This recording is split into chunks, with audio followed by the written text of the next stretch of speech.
Viekainen just keeps plugging away. While he only has 2 wins this season, he has yet to finish off the podium, and the numbers are adding up. Will the others be able to strike back? We'll find out soon as we get ready to watch round 7 of the Lotus 79 Sunday Grand Prix Series, and you'll see it all live here on the Global SimRacing Channel. I am Joe Peak, and joining me in the booth is Roush Racing driver Joey Atterbury. Behind the scenes is our director, Daniel Costello, and he's using cameras provided by Dougie Beard.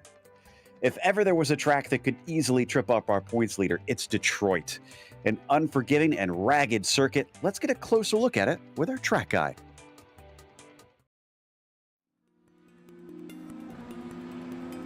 Welcome to the Belle Isle Street Circuit. Situated in a beautiful park on Belle Isle itself, it rests in the Detroit River, sandwiched between the Motor City and Canada. With it being in the far north of the Midwestern United States, as you'd expect, harsh winters make this a bone-jarringly bumpy track. It's most known for IndyCar's yearly visit, but has also seen IMSA hold rounds here lately. The 14 narrow corners only add up to a mere 2.3 miles in length, but it can tend to feel like a lot more just from the sheer stress of keeping your car out of the walls. Runoff is non-existent in the majority of corners, so mistakes tend to be punished with race-ending damage.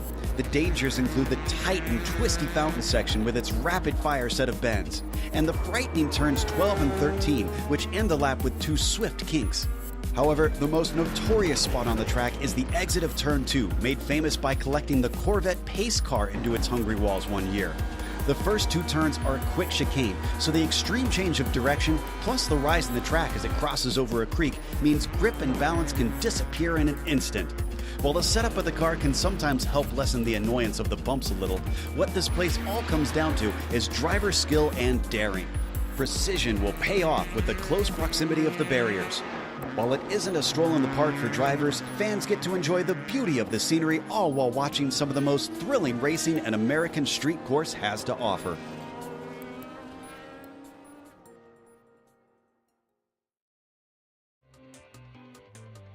Well, we have since left the island and have headed off to downtown for the real-world race at Detroit, but we still get to enjoy this place here, Joey.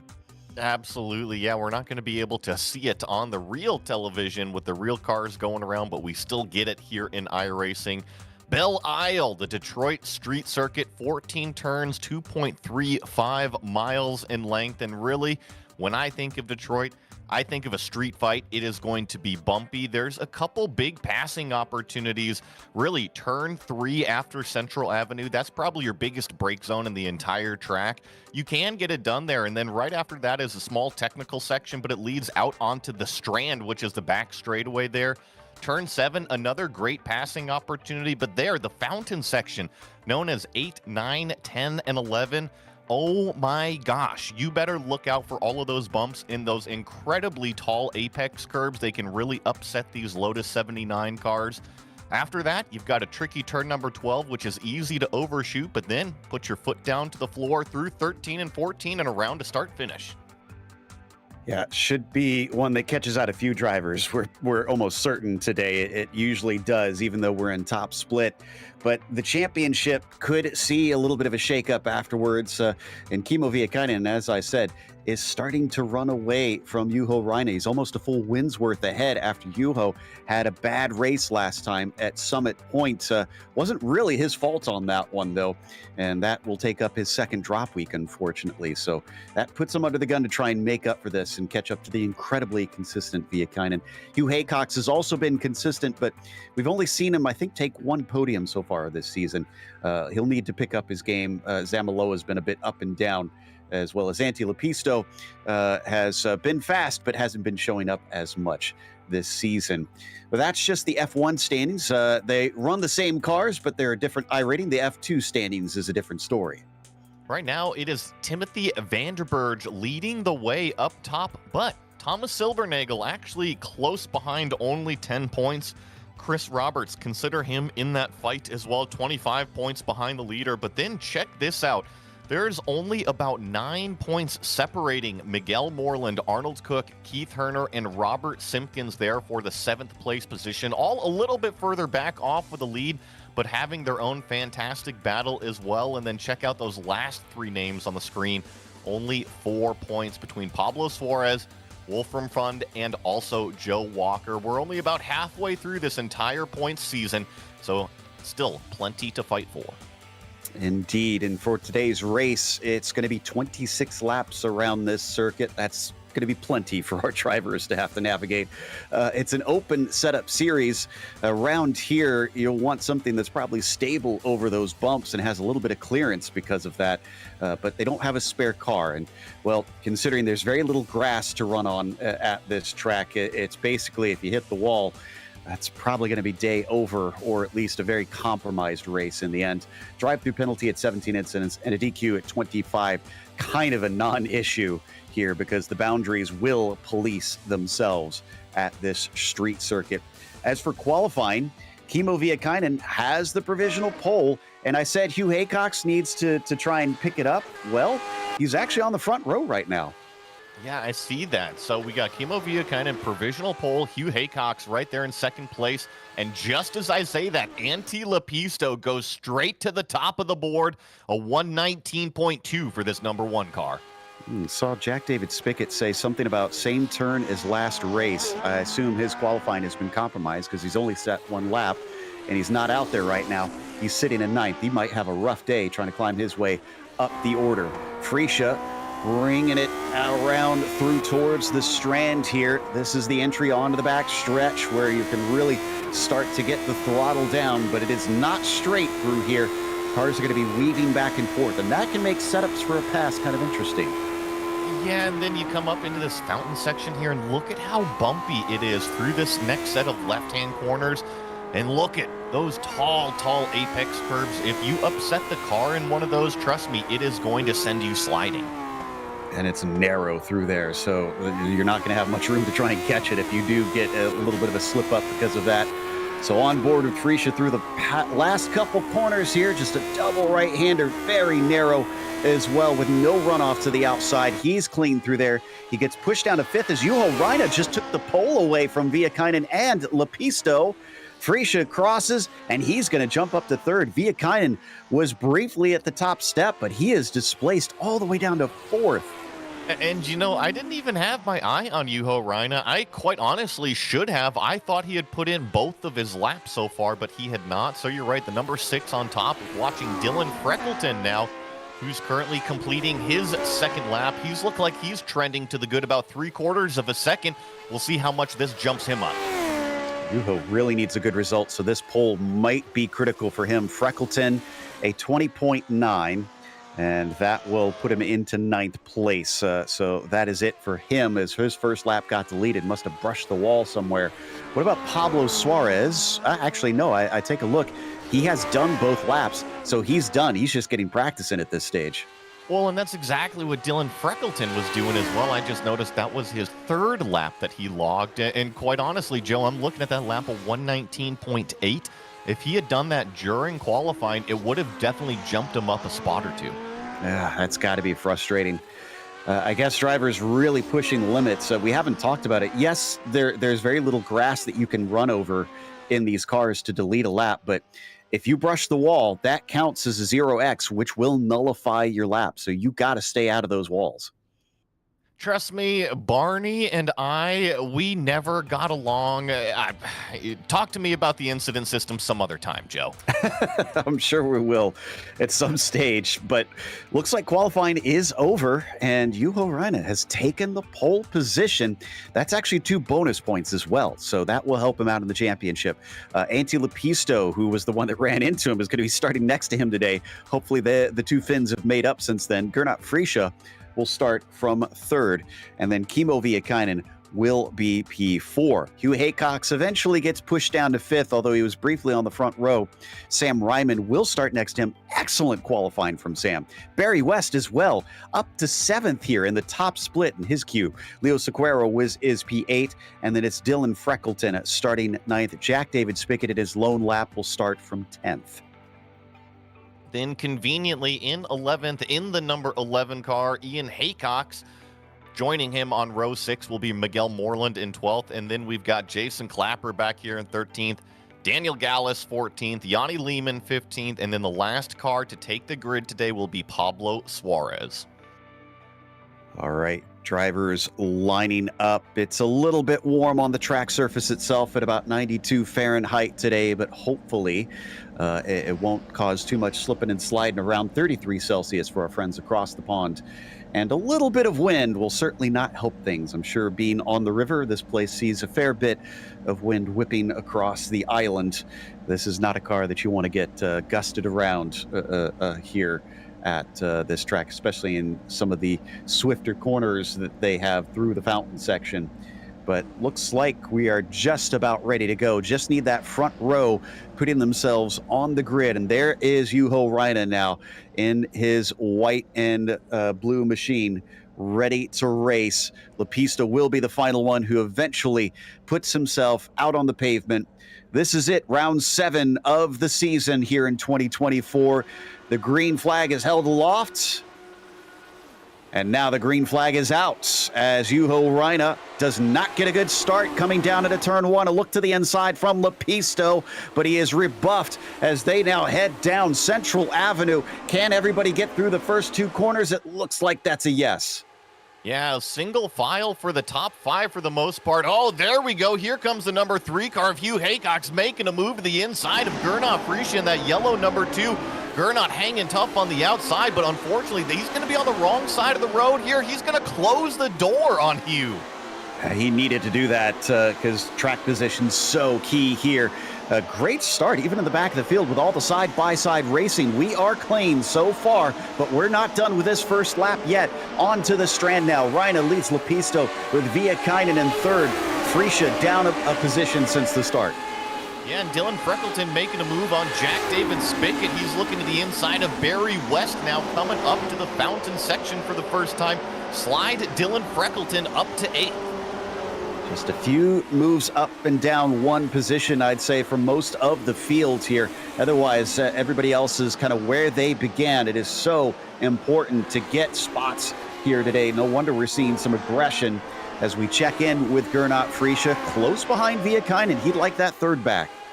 Yeah, and we got to remember, it takes a lap or 2 for these tires to really come up to temperature. Look at how itty-bitty small those front tires are. They don't provide much grip on the first lap, but right about now, the drivers are starting to feel it a little bit more. The car is starting to come to them. You get a sense of how bumpy it is around here as well. And Freesia, not with the greatest of exit off of Casino Way, loses a little time on Viekainen, so he'll fall back slightly. Top 4 are kind of running away at this stage, though, putting themselves about a second and a half off of Haycock's.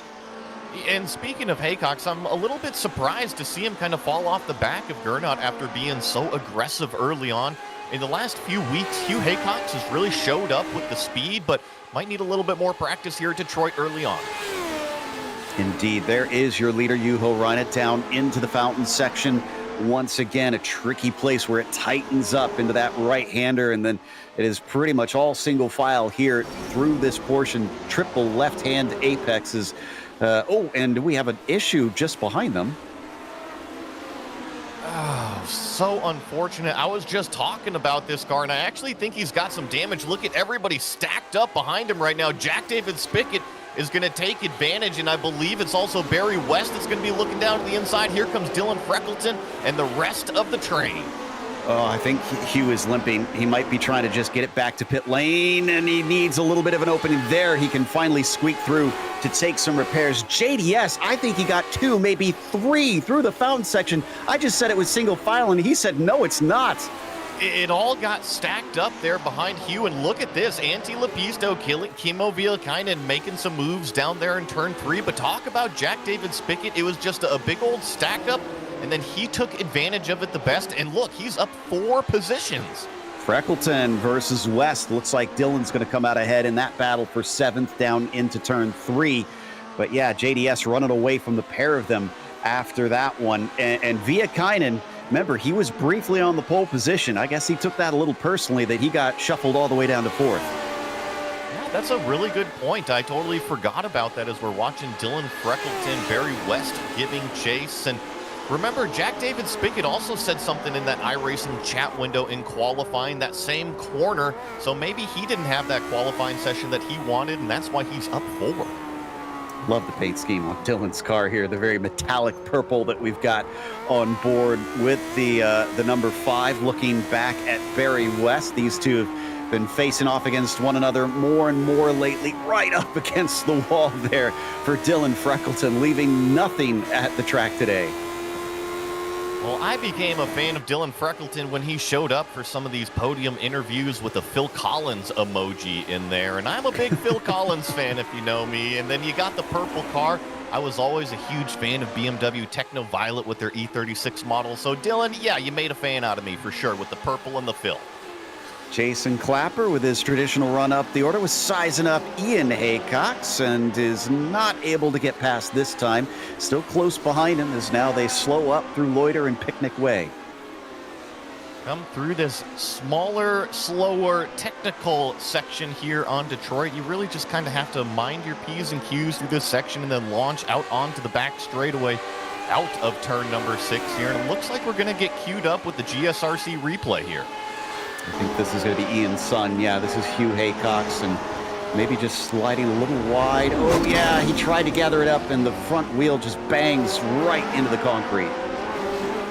And you know, a car that slipped through that we haven't talked about at all in the race today, who's running inside the top 5, Joe? Do you see that number 13 of Sam Ryman?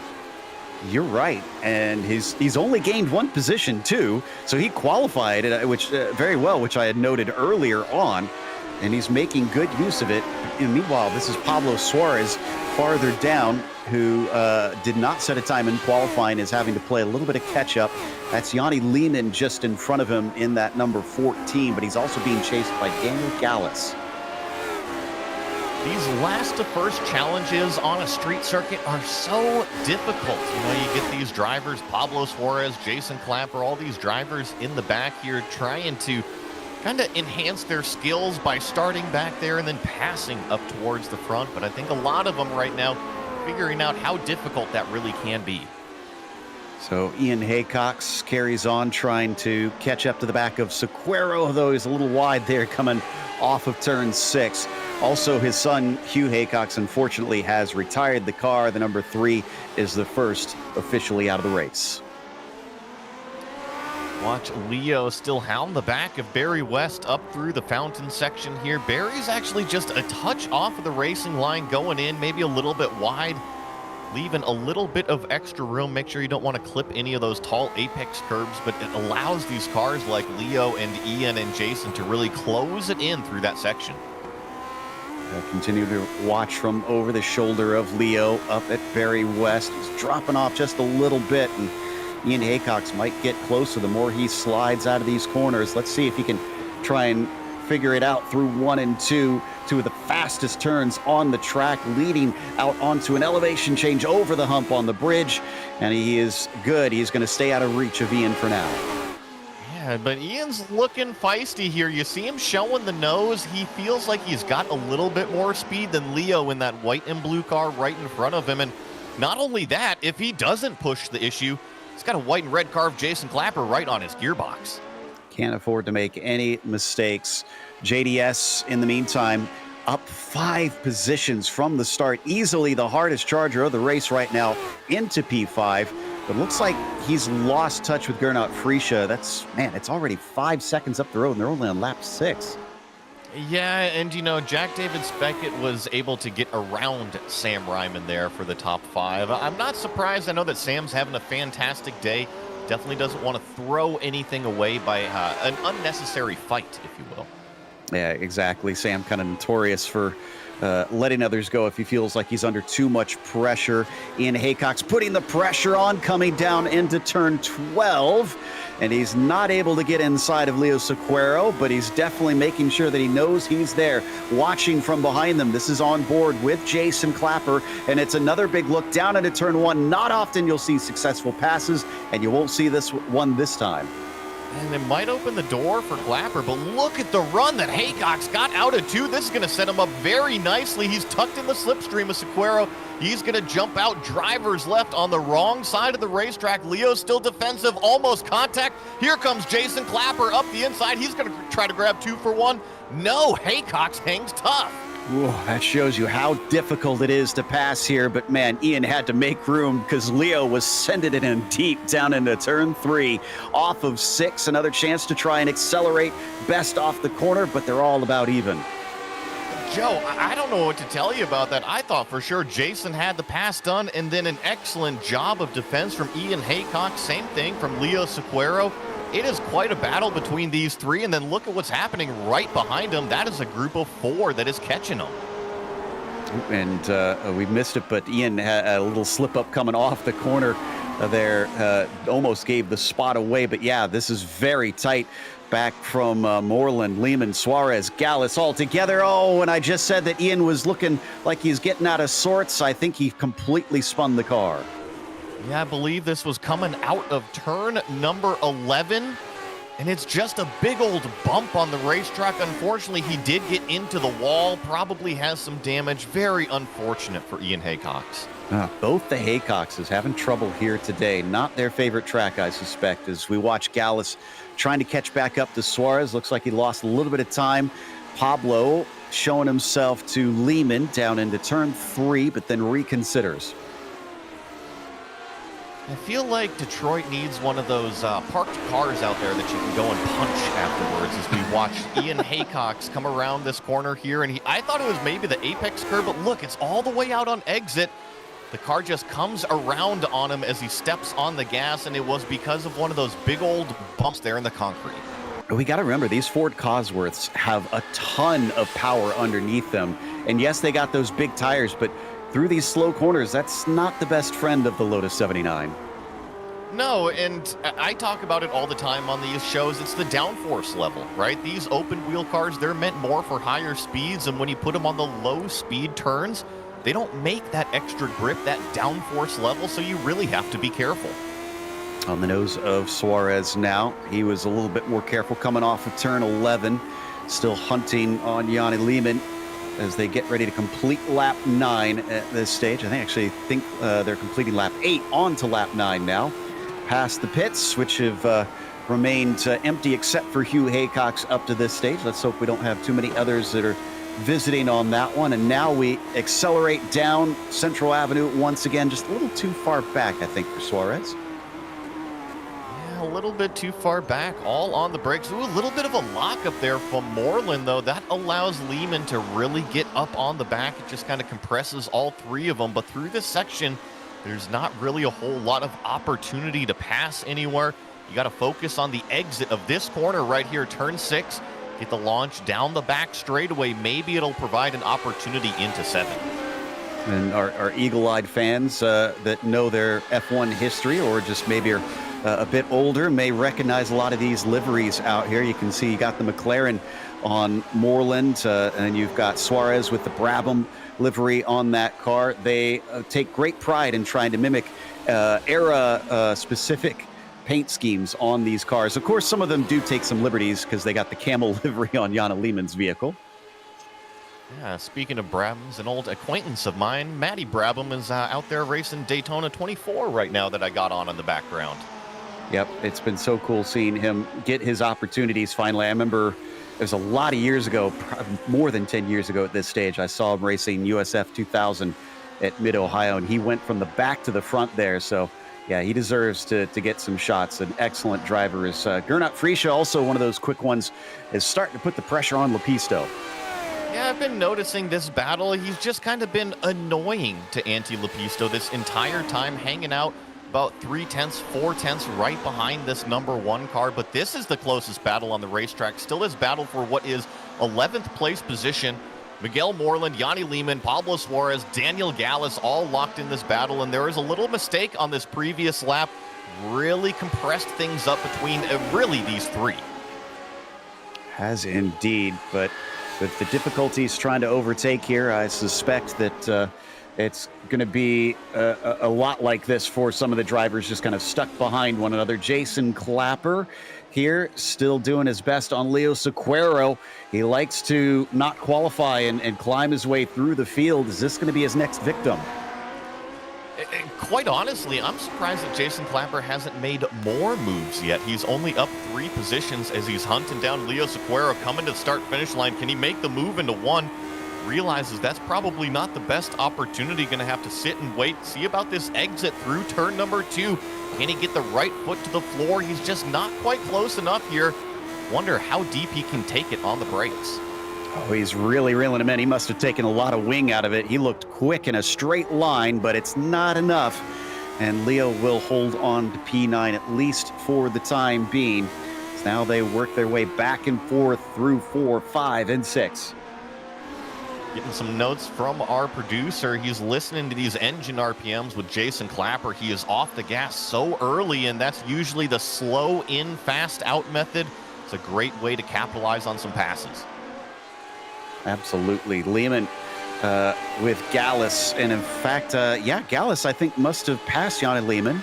So that's going to move him up into 13th. Now he's trying to see if he can catch Suarez, since Yanni Lehman wasn't able to do anything on him. Yeah, Miguel Moreland has kind of run away from Pablo Suarez just a touch as we check back in on our race leader up here, just comfortably out in front, going down the front straightaway here into turn number 3.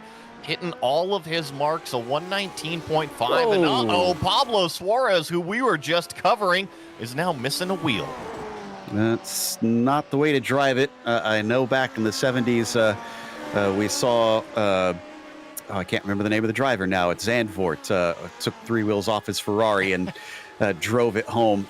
James Hunt, that was who I was thinking of. But Pablo Suarez, doing his best impression of him, is going to have to limp it into pit lane.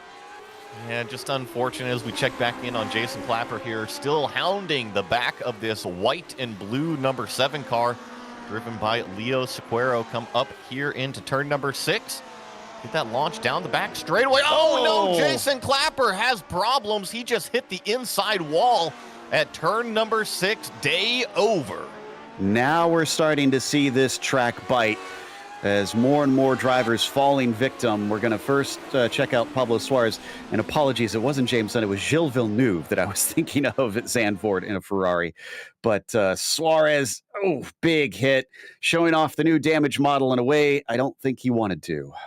No, and that's almost identical to, remember, Ian Haycock's, right? He spun it out of that turn number, I believe it was 11, out there completely on the exit. So you not only have to be careful of those apex curves, but even just rolling onto the throttle on a straight line, you got to be gentle. Prix so far has been able to avoid the walls here today, but I believe when we talked to him last week, he said that he doesn't consider himself particularly strong at this track. He's looking at a possible podium, and we know that we can get mistakes out of Antilopisto from what we saw last week, so what can he do to shake up that number 1? Well, I think if you talk to Gernot Prix anytime now, he is extremely bashful and shy about his skill. Oh, yeah, no, I'm not very good anymore. Oh, I'm not very good at this track. But then you look at him and he shows up, he runs inside the top 5 every single race that he's in. I get it that he might not be as competitive in terms of the wins and how much practice time he puts in anymore, but look at the foundation of skill that he's got. It is plenty to go up here and run with the best. And for those that are wondering what we're talking about, Gernot Prix holds the record for most wins here in the Sunday Grand Prix Series, 148. The next nearest is Nuno Moreira at 39. So it's this guy by a long shot. And I think that kind of puts it in perspective, right? He dedicated so much time and he was dominant for so long. He really just kind of shows up and does these races, and he falls back on that foundation, that skill set that he's built for so long, and he is still wicked fast. Yeah, still very, very good, although, yeah, I don't think he puts the effort and practice in like he used to, just trying to enjoy life and enjoy his racing. But the Diatch driver is enjoying really laying it on thick on Antilopisto, just filling his mirrors. And at Detroit, we've seen the track bite so many drivers. Sometimes all you need is that extra variable of Gernot Prix right in your mirrors to cause that mistake. Now, this is Ian Haycock still hounding the back of Daniel Gallus in that number 12 car. I've been noticing Ian really starting to close it up for 11th. This has got to be such a difficult track in this car with probably, I imagine, quite a few gear shifts. It's not like modern F1 where they've got, 8 gears now. I think this is either 5 or 6 gear gearbox that they've got. And he's going to look to the inside on Gallus. but Haycox is not quite close enough to make a pass. And a lot of these vintage drivers here in the sim, Joe, they use a lot of the true to, I guess, era equipment. So they'll be using the H pattern. They'll be using that clutch. Although I bet you with these dog boxes, you probably didn't need to use the clutch on any upshifts. Probably just the rev matching on the downs. Exactly. I'm pretty certain because it's the same engine that they've got in the Lotus 49, and that's what you can do in that car. So, yeah, I suspect that it's trying to make it as efficient as possible out here. And Daniel Gallus, let's see if he can be efficient passing Moreland. He's really getting close to the back of him now. He had went up and gone around Ian Haycox, but then Ian in that green card put up such a good fight coming back to Daniel, but now it is really Gallus on Miguel Moreland. Moreland right in the middle of the racetrack there through turn number 3, kind of a defensive posture, stacks everybody up behind, and that brings Ian Haycox back into the picture. And really, Yanni Lehman is the 4th car on this train as well. You got to include him because if any one of these 4 make a mistake, he'll be right there. And these are the last 4 on the field. The thing that you don't want as a race car driver is to come last to the finishers. So they're all going to be eager to try and overtake and push one another to the back of this train, getting awful close to the gearbox of Moreland. Gallus looks strong under braking into 7. And I tell you what, we'll stay right here, but as this group was having a moment, Gernot Friesche looked to the inside of Antti Lepisto in turn number 1. So I have a feeling in the last 10 laps or something, there's going to be a little bit more aggression from that number 2 car. So I'm trying to figure this out. We've got Miguel Moreland, who's got the German flag on his helmet, but he hails from Club UKNI. And then we've got the Union Jack on the nose of Daniel Gallus, but he hails from Club DH, which includes Germany. And we'll have to mull on that later because down to the inside, an aggressive move from Haycox, and he gets it through turns 1 and 2. And here comes Yanni Lehman. He's going to try to capitalize on the off-track, or I shouldn't say off-track, but off-line here of Gallus. He's going to go to the inside, so looks like Daniel Gallus lost 2 positions and 2 corners. Oh, here he comes fighting back. He wants it. Oh, no! Lehman just outbrakes himself, getting offline, and he goes into the wall. Can the car continue is the question.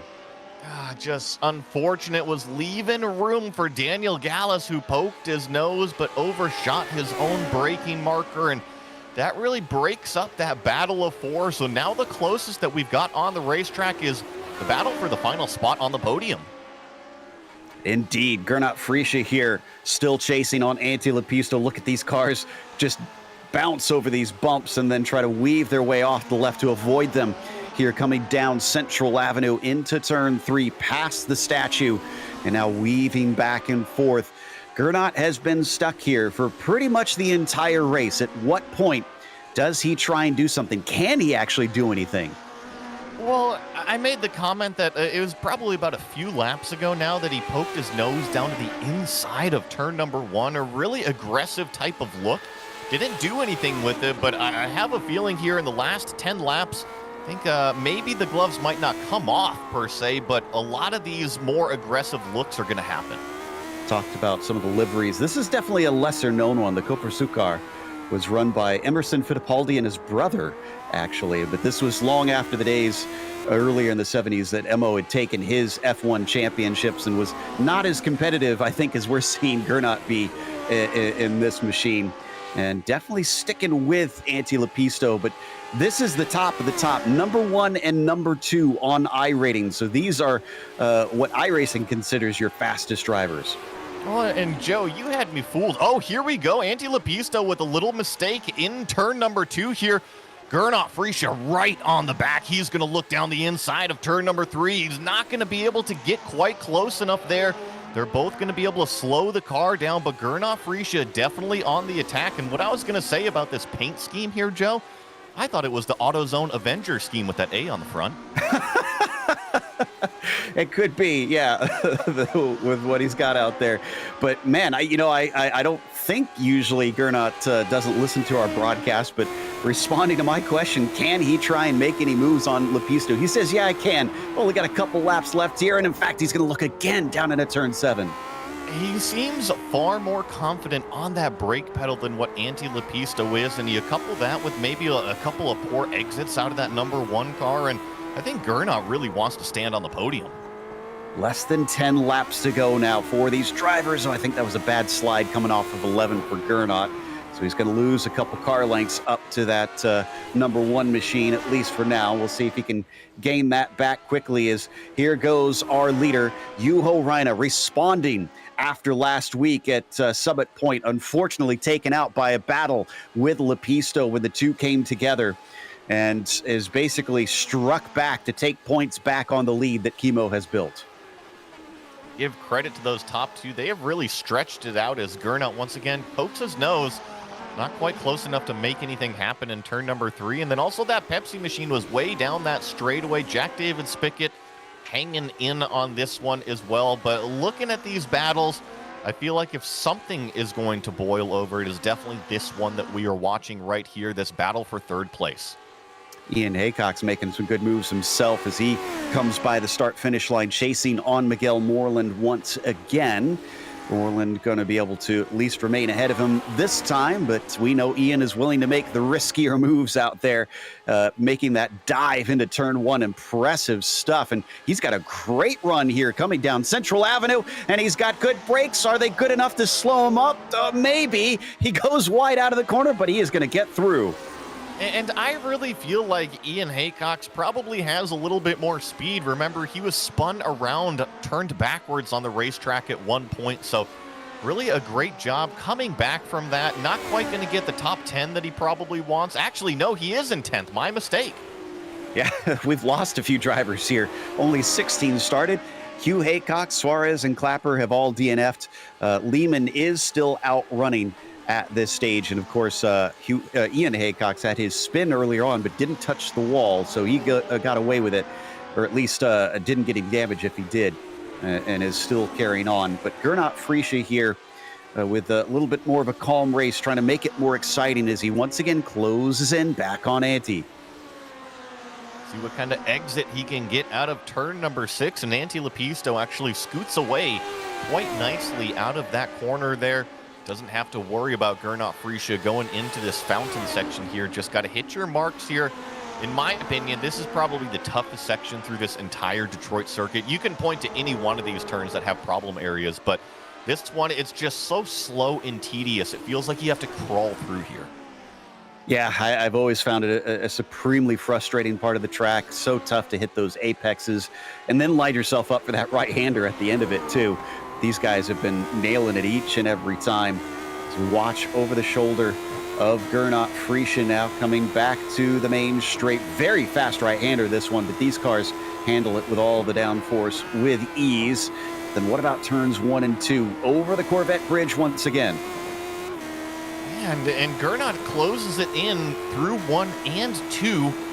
Right in the slipstream of Antti Lepisto, showing the nose, nowhere close enough to make a move, but just presenting the car in the mirror of Antti, saying, hey, I'm here, you better hit all of your marks, because if you don't, I'm going to get around you. And can we give some credit to Antti? I mean, he's had that nose shown a couple times down to the apex and hasn't flinched yet. Just been running his races. There was another slide from Gernot coming off turn 6. Antti's just been kind of knocking the laps out, knowing that he's only got just a few more to go. Well, and I mean, he's one of the highest I-rating, well, he is the highest I-rating in today's race, but I think it goes to show that he's not going to make mistakes out there as we check in on Yanni Lehman a little bit further back here in the 13th place position, turning around, doing laps. But I think that Antti Lepisto, you're right, has done a fantastic job out there on the racetrack. It's not easy to complete a race at Detroit, 1, and then 2, to do it literally with the best in the business behind you, filling the mirror the whole time.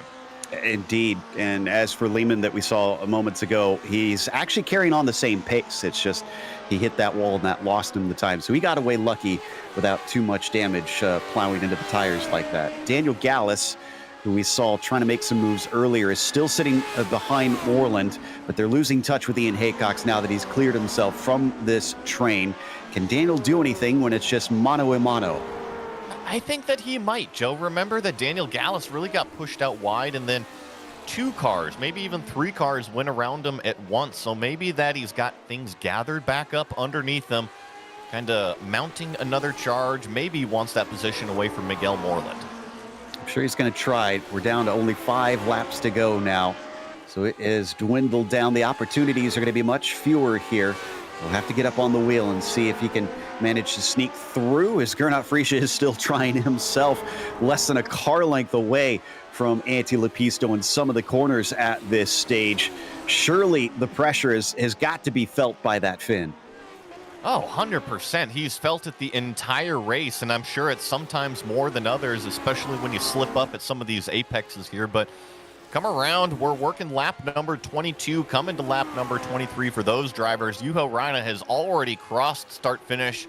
Only about 4 laps to go for him, and he has just set sail out front. Him and Kimmo Viilakainen have been swapping fast laps back and forth. That last time over the Corvette Bridge, Juho came probably within an inch of the wall. He was right up against it. As here we go, battle once again between P3 and P4, this time defending. Antti Lepisto is not going to sit and leave the door open for Gernot Friese, who was not able to make the pass, but is getting very close at this stage. Yeah, and he was smart about it, especially going into what was turn 4. He backed out of it. He realized that Antti was going to close the door, and here he is on the back straightaway, as close as he's ever been, only about 2/10 back. Not quite long enough to make a move here into the fountain turn. We've seen him so strong on the brakes, but I think that he's just looking to be about a car length closer to really make that lunge.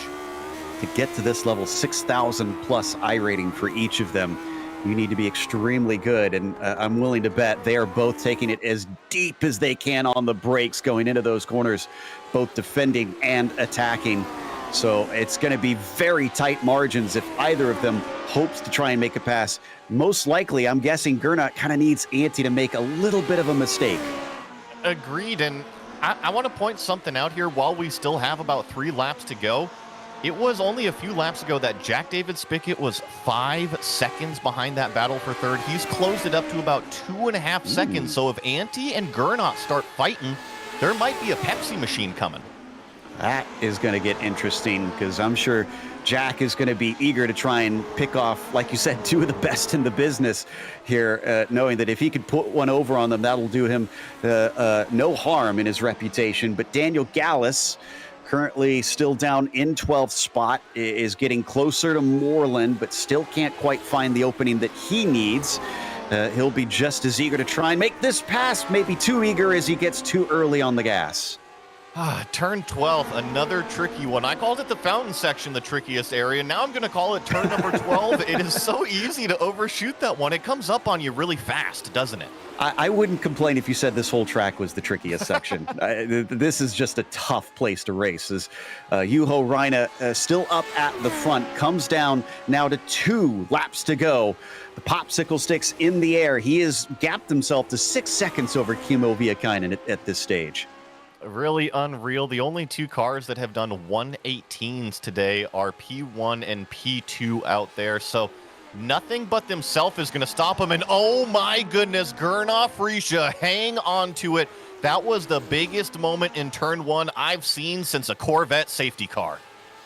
Yeah, we'll need to get a replay of this one. The number 2 had a huge slide going past us and managed to get it together, but he lost a big gap to Antti Lepisto, and considering it's less than 2 laps to go at this stage, that may have put pay to the battle.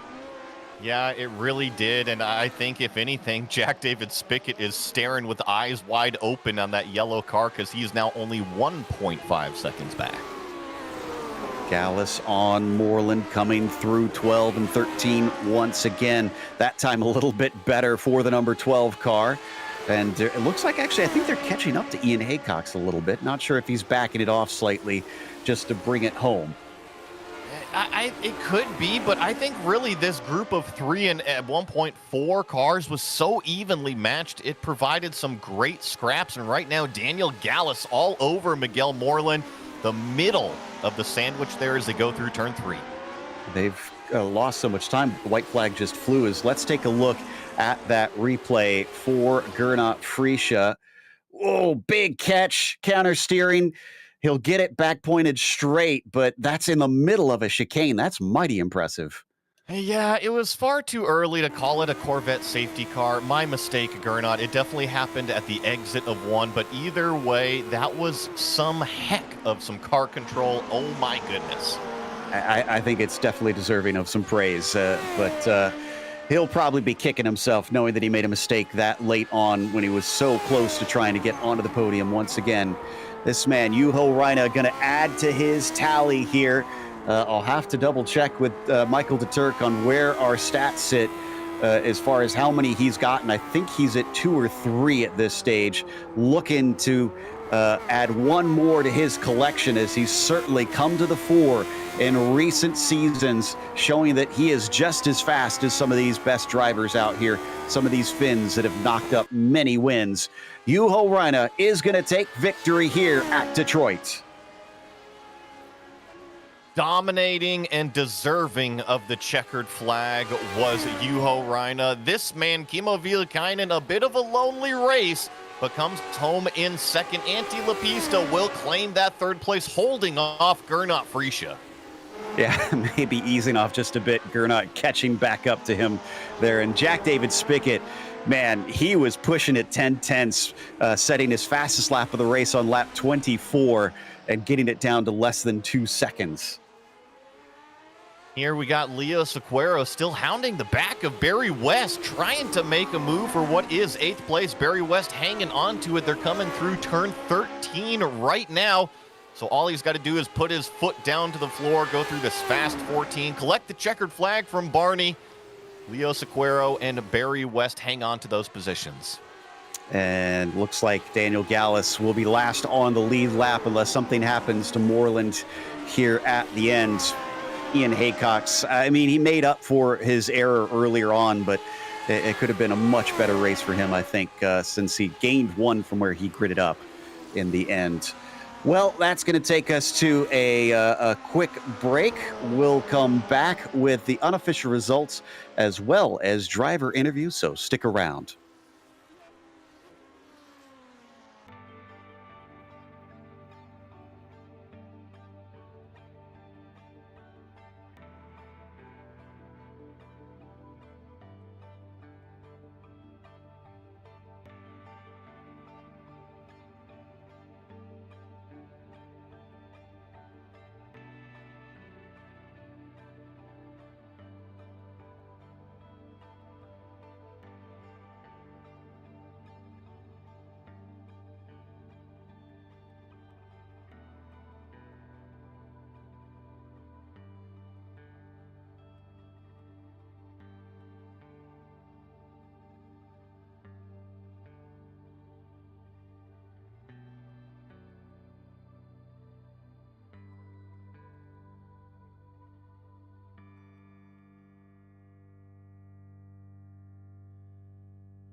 Welcome back to Detroit. Juho Reina started this one from the pole, and while he wasn't as quick off the line, from there, basically, he controlled this race.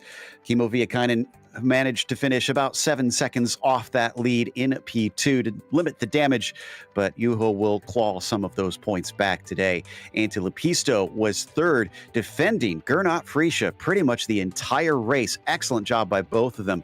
Great show as Jack David Spickett was starting to catch up, but couldn't quite get one more spot. Even still, he went from 10th to 5th. Dylan Freckleton with a P6 today was ahead of Sam Ryman, still getting himself a 7th in top split, doing himself no harm in that F1 championship, as Barry West was P8 and Leo Sequeiro 9th. Ian Haycox had to settle for a mere top 10. Then in 11th spot, we have Miguel Moreland, Daniel Gallus coming home in 12th, the last car on the lead lap. Yanni Lehman does see the checkered flag, albeit 1 lap down. And then, unfortunately, for 3 drivers, they did not finish today's race. That includes Jason Clapper, Pablo Suarez, and then the early exit from Hugh Haycox. That's going to take us to a nice little chat with Kimmo Viekainen, who managed to get off the line good and dash ahead of Gernot Friesche, which wound up being pretty important for his race. Kimmo, qualifying, we were a bit surprised that you got overtaken for the pole there in the late stages. Were you a little bit shocked that you got pushed down as far as you did? Maybe a little bit, but I didn't have the best lap of the week on the right moment, so that was what I got today. Well, in this track, it's so difficult usually to try and make overtakes. Did you kind of take that in mind with the early passes you were able to make to push up to second? Yeah, Antti felt a little bit slower than what I thought, so I had to make the move early. But I think the best battle was behind me and Juho today. But I'll take the second place today. You're still in a pretty good spot points-wise. It does look like Juho's trying to make up for the 2 bad races he has. So are you still feeling a bit threatened by that number 6? I'm not thinking too much about the championship. Juho had those 2 drop weeks, but otherwise I think he's in front of me. So I think I'm just catching him now. So let's see what happens. Well, I like the interesting perspective on it. Kimmo, congratulations on a podium today. Cheers, guys. That was 2nd place, Kimmo Viekainen, and I believe 7th place, Sam Ryman, is with Joey Atterbury. Sam Ryman, first of all, congratulations on a great qualifying effort and then a great finish, 7th place in the top split. You got to feel good about this one. Yeah, no, I tend to like these high downfall circuits. I think the street track racing. I mean, it's intense, but I do enjoy them. Yeah, no, the 6th place in the number 13 car, really surprised me. That I'm like, I know I've been qualifying better, but even that was kind of really good. Didn't get the greatest launch off the line, and had a bit of a drag race going with Barry West for a couple corners, but eventually I ended up on top of that. And, that's kind of a nice thing, is that when you do qualify well and get up towards the front there, it actually makes the race a bit calmer. It probably looked a bit boring from the spectator perspective, but, the whole time I was racing somewhere between 95, 100%, so it kept me on my toes until the closing laps there. Well, now I have to ask you, Sam, because you just said that you prefer the higher downforce. You've been doing extremely well and just chugging along, collecting the points in this championship. You came in today, I'm seeing 7th place in points. The next 2 tracks, Red Bull Ring and Spa, not typically high downforce tracks. How do you feel about the next 2 weeks?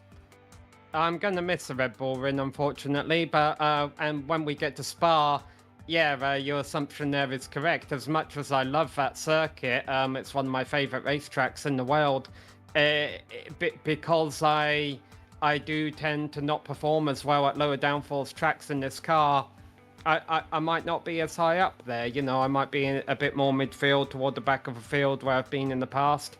But that being said, I have been getting better with this car this season, so I certainly didn't anticipate qualifying 6th and finishing 7th today. Maybe I'll surpass my expectations at Spa as well. Well, Sam, I think you're doing an excellent job this season, definitely hunting down this F1 points championship out here. While we've still got you in the booth, is there anybody that you want to give a shout out to? Well, the Lionheart Retro Series from 2023 has finally came to a conclusion, but I've still got their logos on my car, HyperX, which has been sponsoring the season, making it possible, and 4D Racewear. But I mean, I'm glad this league all rallies together to contribute towards these broadcasts and putting on the great racing. There's great camaraderie there. Obviously it seems weird saying thanks GSRC for broadcasting because I'm a broadcaster as well. So thanks GSRC for writing me paychecks. It was a fun one. You talk about running down the Formula One championship. I got 7th, but I still finished 42 seconds back off a win. So I think we've got a bit of work to go before we can start thinking about that. Well, just keep on chugging along out there, Sam. You never know when others are going to have bad days and you can capitalize. You're doing great so far. Yeah, I mean, sucks for Hugh Haycox that he crashed out, but when he did, and I was in 5th place there on like lap 2 or 3 or whatever, I'm like, just 4 more.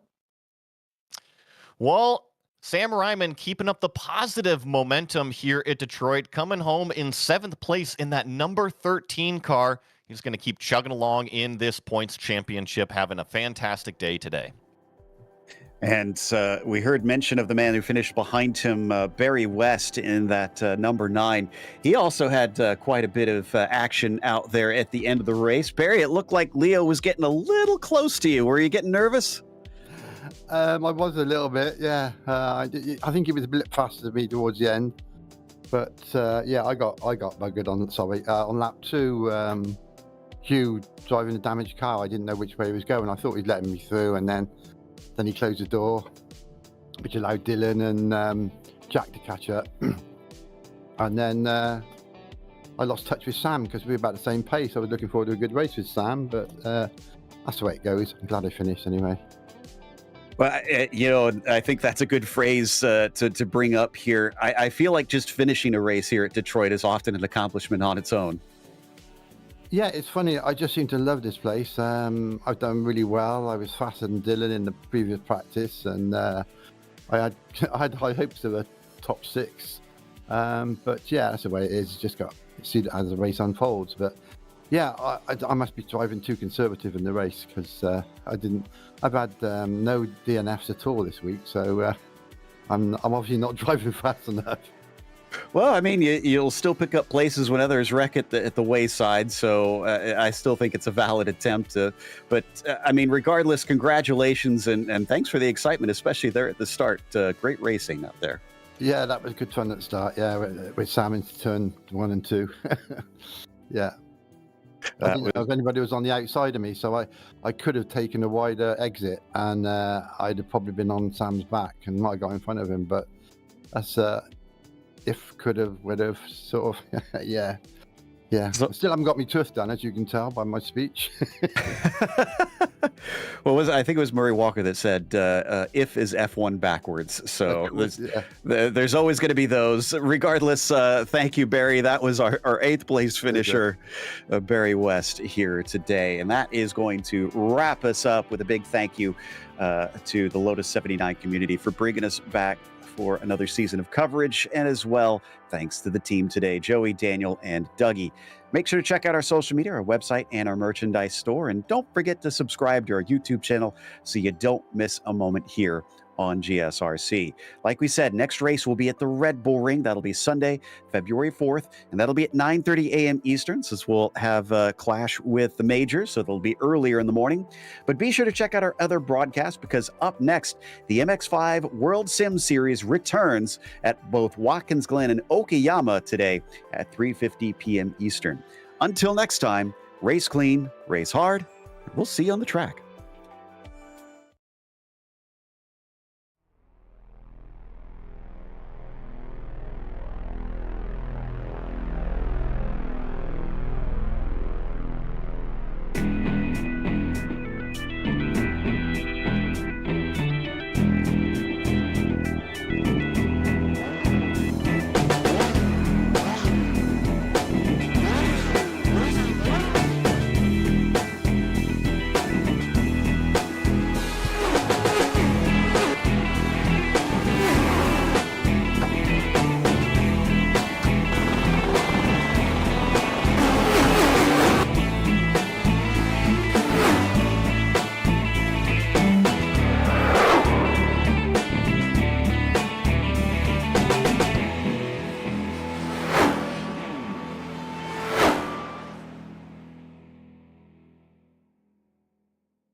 Bye.